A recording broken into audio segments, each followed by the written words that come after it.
Assalamualaikum warahmatullahi wabarakatuh. Selamat siang teman-teman. Hari ini kita akan belajar lagi tentang mata kuliah biologi sel dan molekuler. Untuk materi hari ini judulnya adalah organela pembangkit tenaga.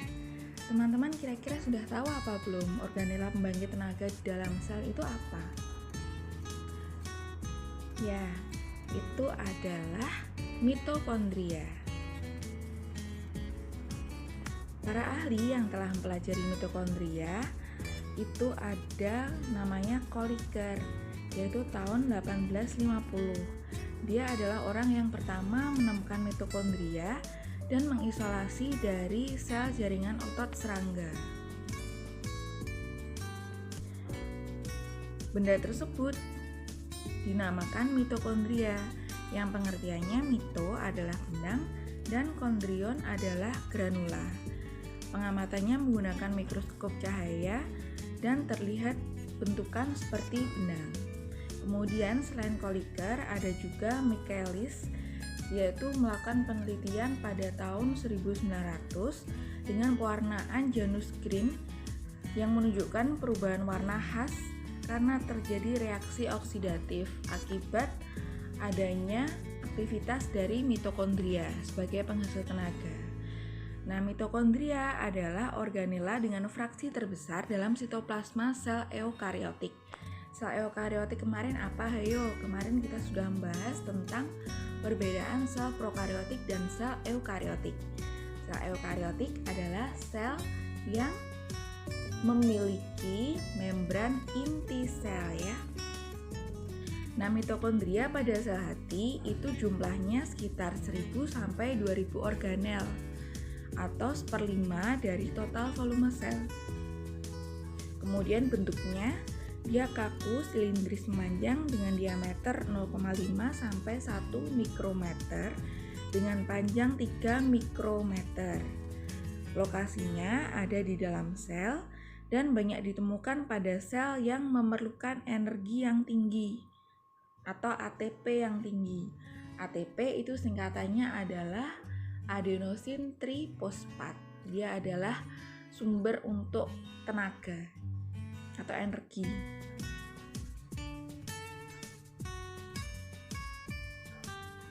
Ini adalah mitokondria pada sel otot jantung dan ekor sperma. Nah, kedua sel di atas itu banyak memerlukan energi untuk aktivitasnya. Karena aktivitasnya kalau otot jantung itu kan dia fungsinya untuk memompa darah ke seluruh tubuh, maka kerjanya itu kan membutuhkan energi yang besar. Oleh karena itu, mitokondria yang terdapat pada sel jantung itu juga lebih banyak daripada sel-sel yang lain. Karena jumlah mitokondria itu berbanding lurus dengan besar atau kecilnya aktivitas. Seperti itu ya. Pada ekor sperma juga seperti itu. Ekor sperma kan dia kerjanya sangat berat ya, karena dia kan pergerakannya sangat cepat itu. Jadi untuk bergerak sangat cepat maka dia juga memerlukan energi yang besar. Oleh karena itu jumlah mitokondria pada ekor sperma itu juga banyak. Seperti itu. Kemudian di sini ada organisasi mitokondria. Protein mitokondria dalam sel hati itu ada 67 berada di matriks, 21% berada di membran dalam, 6% berada di membran luar, kemudian yang 6% lagi berada di intermembran space. Struktur mitokondria itu ada matriks, ada inner membran atau membran yang berada di dalam, kemudian ada outer membran. Outer membran itu membran yang ada di bagian paling luar. Kemudian ada intermembran space, itu adalah jarak antara membran dalam dan membran luar. Itu namanya intermembran space. Jadi ada 4 bagian utama dari mitokondria ya. Matriks, intermembran, maksud saya inner membran, outer membran, sama intermembran space. Yang pertama ada matriks. Matriks mitokondria itu mengandung beratus-ratus enzim yang berbeda yang diperlukan untuk oksidasi pirufat atau asam pirufat dan asam lemak. Dan untuk siklus asam sitrat, matriks mitokondria ini mengandung beberapa kopi genom DNA yang identik. Ribosom mitokondria, tRNA. tRNA itu transfer RNA, dan beberapa enzim yang diperlukan untuk ekspresi gen mitokondria. Kemudian untuk inner membran, yaitu struktur yang berlipat-lipat membentuk kriste untuk memperluas area total permukaan. Jadi semakin berliku-liku itu kan area permukaannya semakin luas daripada permukaan yang tidak berliku-liku. Permukaan halus itu kan luas permukaannya lebih sempit daripada luas permukaan yang berliku-liku. Jadi inner membran itu membentuk kriste, itu fungsinya untuk memperluas total permukaannya. Kemudian inner membran itu mengandung 3 protein utama. Yang pertama adalah protein yang berperan dalam reaksi oksidasi pada rantai respirasi. Yang kedua, protein pada kompleks enzim ATP sintase untuk pembuatan ATP dalam matriks. ATP tadi apa? Adenosin trifosfat ya. Kemudian yang ketiga ada protein transport spesifik untuk regulasi lintasan metabolit ke dalam dan keluar matriks. Dan ini bersifat selektif permeable. Selanjutnya, inner membran ini mengandung kardiolipin, yaitu double phospholipid, penyusun 10% dari lipid membran dan membuat membran bersifat impermeable terhadap ion. Selanjutnya ada outer membran. Outer membran ini mengandung sejumlah besar channel forming protein yang dinamakan porin, bersifat permeable untuk semua molekul yang ukurannya kurang dari 5000 Dalton. Dia juga mengandung protein kecil. Selanjutnya, molekul dapat masuk ke intermembran space tetapi tidak dapat melewati inner membran karena bersifat impermeable. Outer membran ini mengandung enzim yang berperan dalam perubahan substrat lipid menjadi bentuk yang dapat dimetabolisme di dalam matriks. Kemudian ada intermembran space. Intermembran space ini mengandung sejumlah enzim yang menggunakan ATP melalui matriks untuk fosforilasi nukleotida lain. Nukleotida itu apa? Nanti kita akan membahas lebih lanjut pada bab sintesis protein atau bab tentang DNA RNA ya.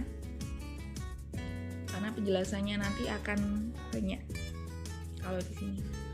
Selanjutnya ini ada oksidasi mitokondria. Jadi oksidasi mitokondria itu bahannya adalah dari glukosa dan lemak. Kemudian glukosa dan lemak itu akan mengalami glikolisis di dalam sitosol. Selanjutnya dia akan dirubah menjadi pirufat dan asam lemak.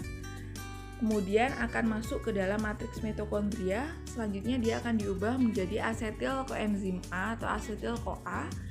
Dan kemudian asetil CoA ini akan mengalami siklus asam sitrat. Untuk siklus oksidasi asam lemak menjadi asetil koenzim A, ini untuk diagramnya yang di bagian kiri itu sangat kompleks. Ini teman-teman pasti sudah pernah diajari di mata kuliah biokimia ya, tentang siklus oksidasi asam lemak menjadi asetil CoA itu. Jadi di sini saya hanya menyampaikan intinya saja.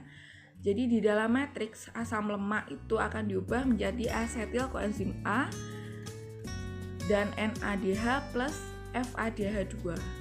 Jadi ini adalah hasil dari siklus oksidasi asam lemak. Kemudian konversi pirufat menjadi asetil koenzim A itu seperti ini.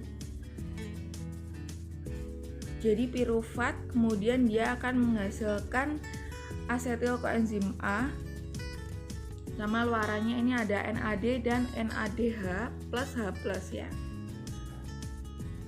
Ini juga sudah pernah dijelaskan di mata kuliah biokimia pasti. Jadi saya tidak akan mengulang lagi. Mungkin kalau teman-teman lupa bisa dibuka catatannya di mata kuliah biokimia. Kemudian di sini ada siklus asam sitrat. Siklus asam sitrat ini biasa dikenal juga dengan siklus Krebs namanya. atau sama dengan juga tricarboxylic acid cycle. Jadi siklus asam sitrat sama dengan tricarboxylic acid cycle sama dengan siklus Krebs. Itu sama. Untuk diagramnya ada di sebelah kiri, mungkin teman-teman mau mencermati diagramnya seperti apa. Sangat rumit sekali. Jadi dari diagram itu dapat diketahui bahwa siklus asam sitrat ini itu perubahan dari CH3COOH plus H2O atau air ditambah 3NAD ditambah FAD itu menghasilkan 2 CO2 atau 2 karbon dioksida ditambah 3 NADH plus FADH2. Nah, NADH dan FADH2 itu dijadikan sebagai sumber elektron untuk mereduksi O2 menjadi H2O dalam inner membrane. Jadi hasilnya dari respirasi atau hasil dari siklus Krebs itu perubahan O2 menjadi H2O di dalam inner membrane.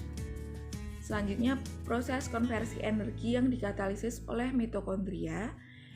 Inner membrane ini dikatakan energy conversion machine. Jadi inner membrane ini dikatakan sebagai mesin konversi energi. Kenapa? Karena dia merubah ADP plus PI menjadi ATP. Nah, perubahan ADP menjadi ATP. Jadi ADP itu adenosin difosfat ya. Kalau ATP itu adenosin trifosfat.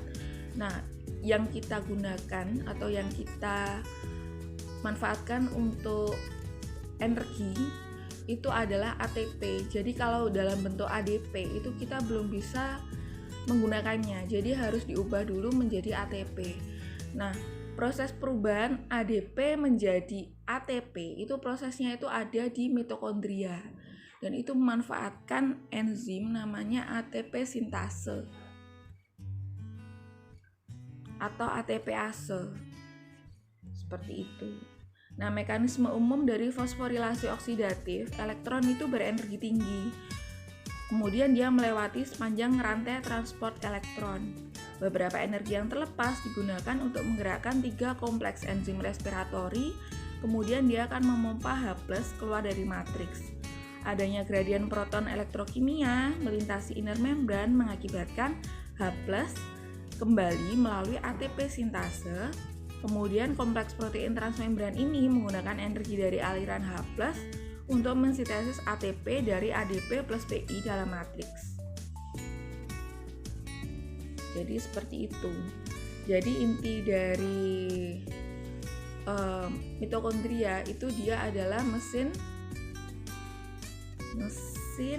untuk mengkonversi energi ya. Jadi perubahan dari ADP ke ATP seperti itu, sehingga ATP dapat digunakan oleh sel. Nah, ini proses transport aktif membawa gradien proton elektrokimia melintasi inner membran mitokondria. Prosesnya seperti ini, diagramnya itu sama seperti yang penjelasan di atasnya tadi. Jadi di sini melibatkan H+, melibatkan matriks, melibatkan inner membran seperti itu.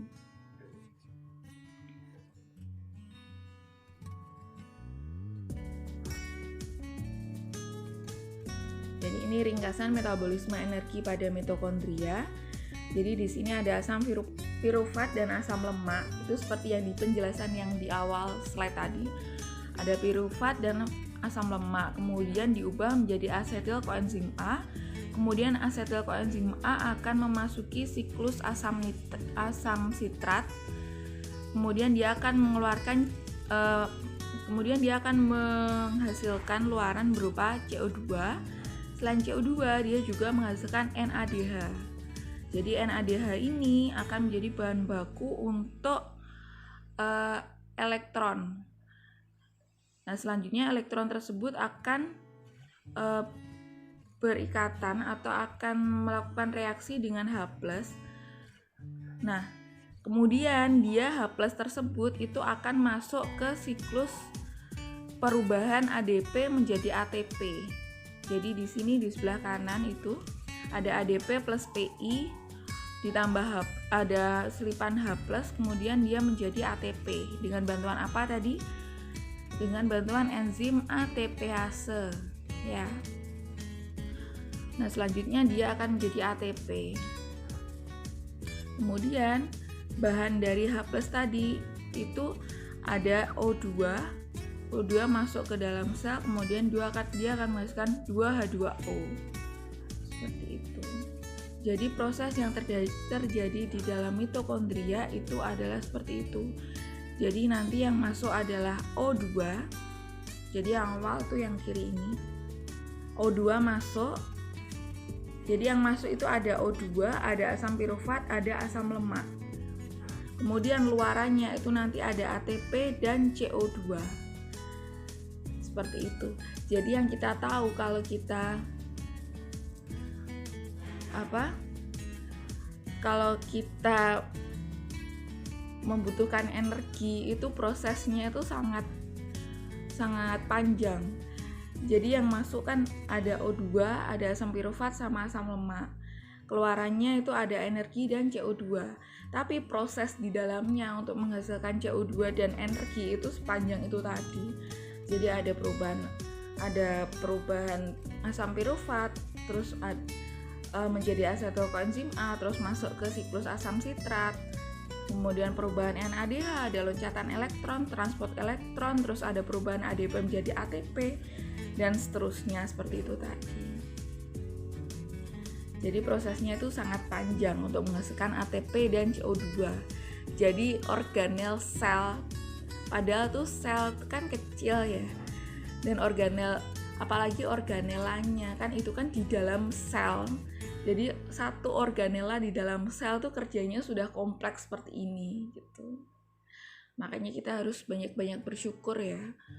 Karena satu sel kita itu aja kerjanya sudah sekompleks ini, apalagi jaringan kita, organ kita, sistem organ kita seperti itu. Jadi kalau ada gangguan kecil gitu aja itu kan mempengaruhi semuanya ya. Makanya kita harus banyak bersyukur diberi sehat.